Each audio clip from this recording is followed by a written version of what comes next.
आशा करता हूँ आप सब बहुत अच्छे होंगे। मेरा नाम है सिद्धांत अग्निहोत्री। स्टडी आई में आपका बहुत बहुत स्वागत है। तो मित्रों, आज हम नरेंद्र मोदी जी की बायोग्राफी का रिव्यू करेंगे। पार्ट 1 है ये, पार्ट 2 बहुत ही जल्द अपलोड हो जाएगा।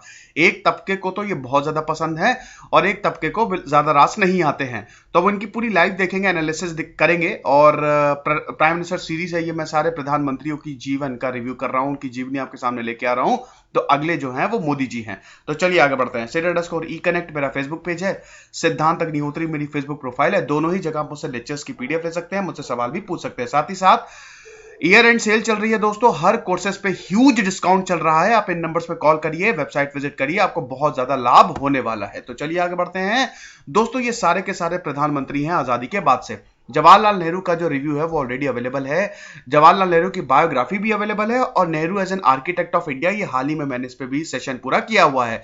लाल बहादुर शास्त्री जी का मैं ऑलरेडी रिव्यू कर चुका हूं। इंदिरा गांधी जी का रिव्यू हो चुका है, इनका रिव्यू नहीं हुआ है, मैं बहुत ही जल्द लेके आऊंगा। चौधरी चरण सिंह का रिव्यू नहीं हुआ है, राजीव गांधी जी का रिव्यू नहीं हुआ है, वीपी सिंह, चंद्रशेखर, नरसिम्हा राव, इन तीनों का रिव्यू कर चुका हूं मैं। देवे गौड़ा का नहीं हुआ है, गुजराल का नहीं हुआ है, अटल बिहारी वाजपेयी का हो चुका है, मनमोहन सिंह जी का हो चुका है, और नरेंद्र मोदी जी का भी हो चुका है। मतलब ये मैं कर रहा हूं, तो ये चीजें आप देख लीजिएगा, सारे रिव्यू अवेलेबल हैं। और एक बार ये पूरी सीरीज खत्म हो जाएगी तो आपको इंडिया आफ्टर इंडिपेंडेंस बहुत ही अच्छे से सब कुछ अंदाजा हो जाएगा कि इन सालों में हुआ क्या। अर्ली लाइफ देखने वाले हैं दोस्तों, काफी गरीब फैमिली से आते हैं, बहुत ज्यादा अमीर नहीं थे ये, ठीक है। इनके घर में इतना अंधेरा रहता था कि लालटेन जलानी पड़ती थी तब जाके उजाला होता था, खिड़कियां नहीं थी, ठीक है। बहुत ज्यादा अमीर नहीं थे। इनके पिताजी की एक चाय की स्टॉल थी, ठीक है, एक चाय की दुकान थी। और बोलते हैं कि एक चाय वाला कैसे प्रधानमंत्री हो गया। पॉलिटिकल अपोनेंट्स तो इस पे घात करने से कभी भी नहीं चूकते हैं। तो ये सब देखेंगे, और उसके बाद फिर पॉलिटिक्स में कैसे आए। आरएसएस में ये सबसे पहले गए थे, वहां पे इन्होंने अपनी सेवा देना शुरू किया था। 8 साल की उम्र में इन्होंने आरएसएस ज्वाइन कर ली थी, और वहीं से ही फिर मेन स्ट्रीम पॉलिटिक्स में ये गए थे। और उसके बाद as a chief minister of Gujarat और as a prime minister of India क्या क्या इनिशिएटिव, इनकी पॉलिसीज क्या है, वो सब देखेंगे। और उसके बाद इन्होंने जो रिफॉर्म्स लेके आए हैं, डिमोनेटाइजेशन, जीएसटी, ये सब देखेंगे। और अभी की कंडीशन क्या कहती है। वैसे तो अगले साल चुनाव है। अब दोस्तों, इनका जो जन्म था वो 17 सितंबर 1950 में हुआ था, ठीक है। जैसा कि मैंने बताया कि इनके पिताजी जो थे, इनके पिताजी का नाम था दामोदर दास, जो कि वाडनगर रेलवे स्टेशन में चाय की दुकान चलाते थे। और नरेंद्र मोदी भी बचपन में अपने पिताजी की हेल्प करते थे, चाय बेचते थे वो। जी हाँ, वो चाय बेचते थे। सोचिए दोस्तों, हमारी डेमोक्रेसी कितनी जबरदस्त है। जब मोदी जी चाय बेचते होंगे, कभी भी किसी इंसान ने नहीं सोचा होगा कि एक ऐसा इंसान जो चाय बेच रहा है, इनफैक्ट अभी भी अगर आप स्टेशन पे जाएं या कहीं पे भी जाएं, तो जो इंसान चाय बेच रहा है, जो इंसान सब्जी बेच रहा है, आप कभी भी ये नहीं सोचेंगे कि वो बहुत ज्यादा कोई बड़ी पोस्ट पे चला जाएगा आगे जाके। और हमारी डेमोक्रेसी की ये ताकत है कि उसको भी प्राइम मिनिस्टर बना दिया, सबसे बड़ी पोस्ट दे दी। तो ये होता है हार्ड वर्क। तो दोस्तों क्या है कि 6 बच्चे थे, ठीक है, और तीसरे थे उनमें, ठीक है, नरेंद्र मोदी जी। और दामोदर दास इनके पिताजी, और इनकी माताजी का नाम था हीराबेन मोदी, ठीक है। तो बचपन से ही अपने पिताजी को बहुत मदद करते थे कि वाडनगर रेलवे स्टेशन पे जो इनकी चाय की टपरी थी, वहां पे चाय बेचने में इनकी मदद करते थे। और बाद में भी जब ये अंकल के यहाँ रहने चले गए थे, तो अहमदाबाद बस स्टेशन पे भी ये चाय बेचते थे, ठीक है। तो चाय से जो इनका नाता है ना, वो कभी एकदम खत्म नहीं हुआ। और चाय पसंद भी है मोदी जी को बहुत ज्यादा, ये भी बता दूं।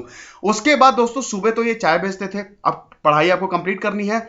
सड़क पार इनका स्कूल था, सरकारी स्कूल था दोस्तों। एक एवरेज स्टूडेंट थे, तो वहां पे पढ़ने जाते थे। इनके घर पे ये बताते हैं कि इनके घर के बगल में एक बहुत बड़ा तालाब है। बहुत अच्छे तैराक थे ये, इनको स्विमिंग बहुत बढ़िया आती थी। तो एक बार क्या हुआ था कि उस तालाब के बीच में एक मंदिर है, तो इधर मगरमच्छ पूरा घूम रहे थे, तो वहां पे वो तालाब पार करके उस मंदिर में गए, और उस मंदिर के ऊपर ध्वज बदलना था, ठीक है। भगवा ध्वज जो है वो पुराना हो गया था, उसको बदलना था। तो लेकिन खतरा बहुत था, क्योंकि आसपास जो है वो मगरमच्छ थे। तो एक बार तो ये मगरमच्छ का बच्चा भी पकड़ के ले आए थे, और जाके स्कूल में छोड़ दिया था। मास्टर को दिखा रहे थे कि देखिए, ये देखिए मगरमच्छ का बच्चा। तो शुरू से ही जो थे, एक कहते हैं ना कि एक रिबेल एटीट्यूड या बड़ा एक बहादुरी वाला एटीट्यूड इनमें डेवलप हो गया था। 8 साल के जब थे, तब इन्होंने आरएसएस की शुरुआत कर दी, राष्ट्रीय स्वयंसेवक संघ, उसको इन्होंने ज्वाइन किया। और 8 साल की उम्र में ही ये आरएसएस को सेवा देने में लग गए। दोस्तों, उस समय इनका जो पॉलिटिकल गुरु था, ये दूसरी पंक्ति में खड़े थे, और वहां पे इनको आइडेंटिफाई किया था इनामदार ने, जिनको वकील साहब बोला जाता था।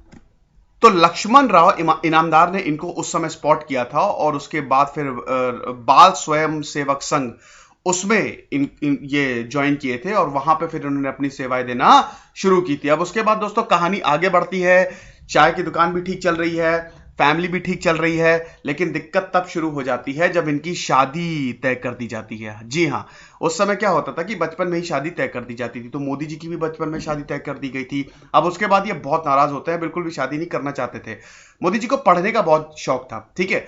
तो अब दोस्तों क्या है कि पढ़ने का मतलब किताब पढ़ने का, ऐसे तो ये एवरेज स्टूडेंट थे, ठीक है, पढ़ाई में बहुत ज्यादा अच्छे नहीं थे, ना ही बहुत ज्यादा बेकार थे।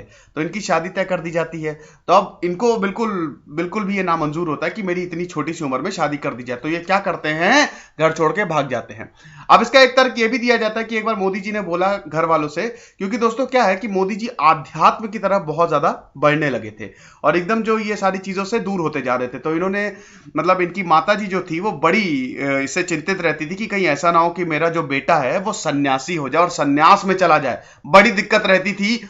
और भाई माँ बाप को तो चिंता रहती ही है, जितने भी सन्यासी हुए हैं सबसे बड़ी दिक्कत उनके माँ बाप ने झेली है कि वो तो बिल्कुल भी नहीं चाहते कि ये सन्यासी हो जाए। तो मोदी जी का भी कुछ ऐसा ही रहता था। उसके बाद मोदी जी को एक जरिया भी मिल गया कि शादी तय हो गई है और मुझे नहीं करनी है, तो मोदी जी घर छोड़ के भाग गए। जी हाँ, मोदी जी घर छोड़ के भाग गए और उसके बाद फिर हिमालय गए। स्वामी विवेकानंद की जीवन का बहुत ज्यादा प्रभाव पड़ा था इनके जीवन में, ठीक है। स्वामी विवेकानंद को बहुत ज्यादा पढ़ते भी थे और उसके बाद फिर काफी आश्रम गए, मठ गए, कोलकाता गए, आसाम गए, हिमालय में घूमे, 2 साल तक ये घूमते रहे।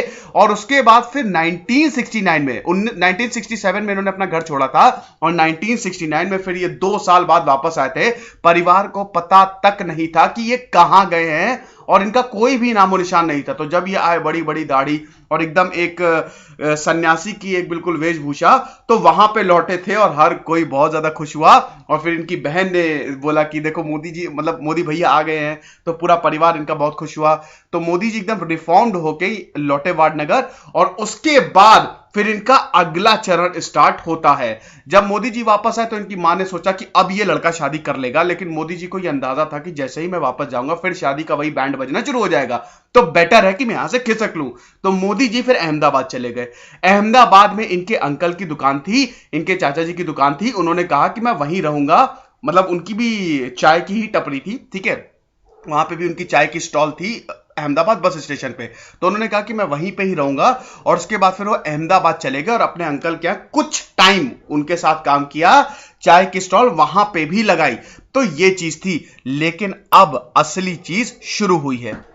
कुछ वक्त बाद दोस्तों इन्होंने एक साइकिल खरीदी और इन्होंने बोला कि अब मैं चाय बेचूंगा, जाके खुद ही चाय बेचूंगा। तो इन्होंने साइकिल पे चाय बेचना स्टार्ट कर दिया और अहमदाबाद के गीता मंदिर पे ये चाय बेचते थे और वहां पे बगल में ही आरएसएस का हेडक्वार्टर्स था, तो आरएसएस सेवकों का वहां पे आना जाना लगा रहता था। और वहीं पे एक बार दोबारा, क्योंकि डिस्कशन बहुत होते थे, इनामदार में इनको स्पॉट किया और फिर इनको ऑफर दिया कि तुम एक काम करो, पूरी तरह से आरएसएस में शामिल हो जाओ। तो वहां से फिर ये राष्ट्रीय स्वयंसेवक संघ के एक प्रचारक बन गए, कैंपेनर बन गए।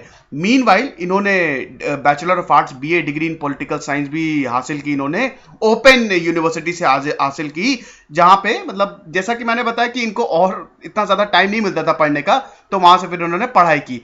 अब दोस्तों क्या है कि एज एन आरएसएस कैंपेनर इन्होंने कमाल कर दिया, ठीक है। 1975 में इमरजेंसी लगी, ठीक है, इंदिरा गांधी ने इमरजेंसी लगा दी जून 1975 में। 2 साल तक हर कोई अंडरग्राउंड हो गया। उस समय गुजरात जो था वो इंदिरा गांधी विरोधियों का गढ़ बना हुआ था, यहां पे सब लोग आते थे जो भी इंदिरा गांधी को अपोज करता था। तो मोदी जी को ये जिम्मेदारी दी गई कि जितने भी लोग आए उनको देखो, उनको अच्छे से बताओ सिचुएशन के बारे में, और इनको पैम्फलेट बांटने को भी बोला गया। दोस्तों ऐसा था कि इंदिरा गांधी को अपोज करने के लिए बड़े बड़े पैम्फलेट छपते थे और आइडियाज छपते थे, लेकिन इनको बांटना ये इलीगल था, क्योंकि इंदिरा गांधी जी ने इमरजेंसी लगाई थी। अगर आप बांटेंगे तो आपको सीधा पकड़ के जेल में डाल दिया जाएगा। 2 साल के लिए मोदी जी अंडरग्राउंड हो गए थे, क्योंकि उनको भी पता था ये सब जितने भी लोग अंडरग्राउंड हुए थे, क्योंकि बहुत लोगों को इन 2 साल में जेल में पकड़ के डाल दिया गया था, ठीक है, जितने भी लोग अंडरग्राउंड हुए थे वो इंदिरा विरोधी थे, ठीक है। तो यहां पे मोदी जी भी अंडरग्राउंड हो गए। तो एक टाइम वो कभी सरदार का भेष बदल के वो निकलते, कभी वो एक सन्यासी का भेष बदल के निकलते ताकि पकड़े ना जाए। और पैम्फलेट को, जितना भी जो पैम्फलेट छपते थे, ठीक है, आरएसएस के या जो आइडियाज होते थे कि किस तरह से इमरजेंसी में हम काम करेंगे, इमरजेंसी को खत्म किया जाए और कांग्रेस हटाओ देश बचाओ, ये सब जितने भी आइडियाज होते थे, इन सारे पैम्फलेट्स को मोदी जी ने बंटवाना शुरू कर दिया और सारे स्टेट्स में इन्होंने बंटवाना शुरू कर दिया, तो यहां पे बहुत ज्यादा सफल हो गए। तो जब इमरजेंसी खत्म हुई, आरएसएस ने इसको मोदी जी को इसका इनाम दिया, क्योंकि इन्होंने बहुत ही एफिशिएंटली काम किया था। 1977 के बाद दोस्तों आपको पता ही है, जयप्रकाश नारायणन जनता पार्टी आ गई और जनता पार्टी से फिर बीजेपी अलग होगी, भारतीय जनता पार्टी बन गई। ठीक है, वो सब मैंने ऑलरेडी कवर किया है, तो फिलहाल उसमें मैं इतना नहीं जाऊंगा। मैं अपना जो लेक्चर है वो फिलहाल मोदी जी पे ही सीमित रखूंगा। तो ये चीज है। तो अब दोस्तों क्या है कि इसको फिर इनका अवार्ड मिला। ठीक है, आरएसएस में ये एक के बाद एक बड़ी पोस्ट पे जाते रहे और गुजरात में इनका कद जो है वो बढ़ता रहा और जितने भी वहां पे कार्यकर्ता थे मोदी जी को एज अ हीरो देखने लगे कि ये बड़ा ही जो है हार्डवर्क करता है। यहां पे मोदी जी को एक बहुत ही बड़ा बूस्ट मिलता है। दोस्तों क्या है, गुजरात की बात करें तो वहां पे दो सबसे बड़े लीडर्स थे, मैं बताना चाहता हूं। एक तो थे केशु भाई पटेल, ठीक है, गुजरात के दो सबसे बड़े लीडर थे बीजेपी के। दूसरे थे शंकर सिंह वाघेला। तो ये दो ही लीडर्स थे जो सब कुछ देखते थे, लेकिन मोदी जी एक यंग लीडर थे, ठीक है, और बहुत ही यंग थे, ज्यादा उनकी उम्र उस समय थी नहीं और तेजी से वो ऊपर आ रहे थे। तो केशु भाई पटेल और शंकर सिंह वाघेला शुरू में तो मोदी जी को बोले कि चलो ठीक है, बच्चा है, कोई दिक्कत नहीं, हमारी हेल्प कर रहा है। और मोदी जी को भी यही बोला गया था कि तुम केशु भाई पटेल और शंकर जी वाघेला को सपोर्ट करोगे, इनको मजबूत करोगे। लेकिन धीमे धीमे, बड़े इंटेलिजेंट, बड़े चालाक है मोदी जी, आपको बताना चाहता हूं, धीमे धीमे इन्होंने इनसे सत्ता ही छीन ली। अब वो क्या स्टोरी है, चलिए उसमें बात करते हैं। दोस्तों ऐसा है कि जब लाल कृष्ण आडवाणी जो है वो प्रेसिडेंट बने बीजेपी के 1986 में, क्योंकि अभी जो पार्टी है वो पूरी तरह से लाल कृष्ण आडवाणी और अटल बिहारी वाजपेयी और मुरली मनोहर जोशी, ये जो तीन बहुत सीनियर मोस्ट लीडर हैं, इनके हाथ में आ गई है। तो यहां पे मोदी जी को गुजरात में ऑर्गेनाइजिंग सेक्रेटरी बनाया गया। ठीक है, कि जो भी चीज हो रही है, कोई अगर हमको रैली करनी है या कोई यात्रा करनी है तो उसको ऑर्गेनाइज करने का काम तुम्हारा। तो बीजेपी की तरफ से गुजरात में ये 1987 तक ये ऑर्गेनाइजिंग सेक्रेटरी बने रहे। अब यहां पे इन्होंने बहुत ही एफिशिएंटली काम किया। इन्होंने ढेर सारी यात्राओं को, जर्नी को ऑर्गेनाइज किया। इसमें एक न्याय यात्रा 1987 में शामिल थी, लेकिन सबसे इंपॉर्टेंट लाल कृष्ण आडवाणी की रथ यात्रा। आपको याद ही है रथ यात्रा। दोस्तों क्या है, मंडल कमंडल की जब राजनीति हुई थी, वीपी सिंह की बायोग्राफी का मैंने रिव्यू किया है, देख लीजिएगा, उसमें मैंने बहुत अच्छे से समझाया है। वीपी सिंह मंडल कमीशन ले आए थे, ठीक है, रिजर्वेशन ले आए थे, बहुत ज्यादा दिक्कत हुई थी वहां पे। अब बीजेपी तो वीपी सिंह की सरकार को सपोर्ट कर रही थी, तो बीजेपी के लिए संकट यह था कि वो वीपी सिंह के साथ जाएंगे, मंडल कमीशन को सपोर्ट करेंगे, तो यहां पे जो उनका वोट बैंक है वो चला जाएगा। अगर वो वीपी सिंह के साथ नहीं जाएंगे तो फिर उसके बाद जो रिजर्व कैटेगरी के लोग हैं उनका वोट चला जाएगा। तो उन्होंने बोला छोड़ो, ना वीपी सिंह ना मंडल कमीशन, हम किसी के साथ नहीं जाएंगे, हम तो भगवान राम को पकड़ेंगे। तो यहां से कमंडल की राजनीति जो है वो शुरू हो गई। भगवान राम को पकड़ो, मंदिर वहीं बनाएंगे। तो इसके पूरे बिहार पे ये बड़ी बड़ी रथ यात्रा जो है वो ऑर्गेनाइज की गई दोस्तों।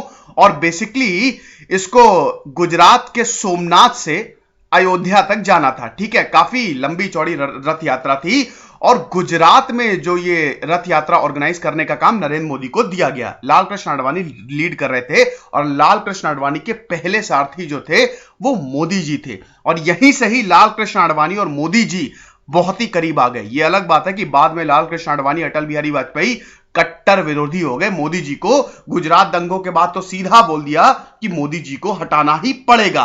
लेकिन जैसा कि मैंने बताया, इंटेलिजेंट बहुत है मोदी जी, किस तरह से सिचुएशन को अपने फेवर में करनी है इनको अच्छी तरह से आता है। वो अभी हम देखेंगे, उसकी भी स्टोरी अभी जानेंगे। तो यहां पे क्या है दोस्तों कि रथ यात्रा को बहुत ही अच्छे से ऑर्गेनाइज किया गया। ठीक है, गुजरात में, क्योंकि गुजरात के बाद फिर एमपी होके जाना था, जिस जिस स्टेट से रथ यात्रा गुजरी है वहां पे सांप्रदायिक तनाव हुआ है, लेकिन सिर्फ गुजरात ही एक ऐसा स्टेट था जहां पे सांप्रदायिक तनाव नहीं हुआ था। मोदी जी ने बहुत ही एफिशिएंटली इस रथ यात्रा को कंडक्ट किया था। उसके बाद ढेर सारी यात्राएं उन्होंने और भी ऑर्गेनाइज की, जिसमें मुरली मनोहर जोशी की एकता यात्रा है, क्योंकि उस समय जम्मू एंड कश्मीर इशू, वहां पे मिलिटेंसी जो है वो बहुत ज्यादा बढ़ गई थी। तो इसी मिलिटेंसी को काउंटर करने के लिए, जम्मू एंड कश्मीर में जो सिचुएशन अनस्टेबल थी उसको हटाने के लिए मुरली मनोहर जोशी की एकता यात्रा थी कन्याकुमारी टू जम्मू एंड कश्मीर। अरे बाप रे, एक कोने से दूसरे कोने तक। अब यहां पे दोस्तों क्या है, बड़ी कॉमेडी स्टोरी है और बड़ी इंटरेस्टिंग स्टोरी है। मोदी जी क्या करते थे ना, देखिए उनको एक बहुत ही बड़ा ओहदा दिया गया था उस समय, ठीक है, ऑर्गेनाइजिंग सेक्रेटरी थे और उसके बाद फिर और भी उनको रोल दिए गए। तो मोदी जी कभी भी कार्यकर्ताओं के साथ काम करते थे, लेकिन बहुत ज्यादा वो घूमने निकल जाते थे, ठीक है। जब भी ये यात्रा जो थी मुरली मनोहर जोशी की, वो जब जब डिफरेंट डिफरेंट स्टेट से गुजरती थी, वो शाम को घूमने निकल जाते थे, ठीक है। तो मुरली मनोहर जोशी वैसे तो मोदी जी के साथ बिल्कुल कोऑर्डिनेशन में काम कर रहे थे, लेकिन एक बार क्या हुआ कि मुरली मतलब सारे कार्यकर्ता को साथ में खाना खाना था, तो मुरली मनोहर जोशी ने देखा कि मोदी जी नहीं है, वो घूमने निकल गए थे। तो उसके बाद बड़ा गुस्सा आया मुरली मनोहर जोशी को, और मुरली मनोहर जोशी ने मोदी जी को बुलाया और जम के हड़काया, जम के डांटा कि भैया तुमको एक जिम्मेदारी दी गई है और तुम ऐसे घूम रहे हो, ये सब मत करो, एक सीनियर लीडर हो अब तुम, ठीक है, और उसी की तरह काम करोगे। तो वहीं से ही मुरली मनोहर जोशी और मोदी जी के जो रास्ते हैं ना, वो थोड़े बहुत कहीं ना कहीं तो खटास से भर गए, ठीक है। मतलब जो उनका नेचर, मतलब जो उनका कोऑर्डिनेशन था, उनमें थोड़ी सी तो खटास आ गई रिश्तों में, ठीक है। लेकिन फिर भी मुरली मनोहर जोशी जो थे, वो मोदी जी को ऐसा नहीं है कि पूरी तरह से मतलब उनको डिसलाइक करते थे। एक बार मोदी जी बगल में बैठे थे और मीडिया सामने था, तो उन्होंने मोदी जी के कंधे पे हाथ रख के बोला कि ये हमारे नरेंद्र मोदी है, बड़े ही युवा कार्यकर्ता, और बड़ी तारीफ की। तो ये पहला इवेंट था जब मोदी जी को मीडिया से मुरली मनोहर जोशी ने ही इंट्रोड्यूस कराया था। अब दोस्तों क्या है कि देखते ही देखते 1995 के इलेक्शंस आ गए, बीजेपी जीत गई, बहुत ही ज्यादा मतलब बहुत ही ज्यादा मार्जिन से जीती थी दोस्तों। 182 सीट्स है गुजरात स्टेट असेंबली की, आपको पता ही है, एंड आई गेस 125 या 126 मिली थी, आप चेक कर लीजिएगा, मुझे एग्जैक्टली याद नहीं है, 1995 के इलेक्शंस में। अब दोस्तों यहां पे क्या है कि केशु भाई पटेल को चीफ मिनिस्टर बनाया गया। केशु भाई पटेल को चीफ मिनिस्टर बनाया गया, लेकिन शंकर सिंह वाघेला भी बड़े ही सीनियर लीडर थे, तो शंकर सिंह वाघेला ने विद्रोह कर दिया कि केशु भाई पटेल को कैसे चीफ मिनिस्टर बनाया जा सकता है, मैं विद्रोह कर रहा हूं। तो बड़ी मान मनौवल हुई, किसी तरह बोला गया कि शंकर सिंह वाघेला जो है वो मतलब इस अपना विद्रोह खत्म करें। तो शंकर सिंह वाघेला ने 3 शर्तें रखी कि ठीक है मैं अपना विद्रोह खत्म करूंगा, और उसमें तीसरी शर्त यह थी कि नरेंद्र मोदी को गुजरात के बाहर भेजा जाए, क्योंकि वो एक ऐसे नेता थे, उनको पता था कि आगे जाके रोड़ा अटका सकते हैं। तो ये शंकर सिंह वाघेला ने बोला, तो उसके बाद फिर बीजेपी मानी।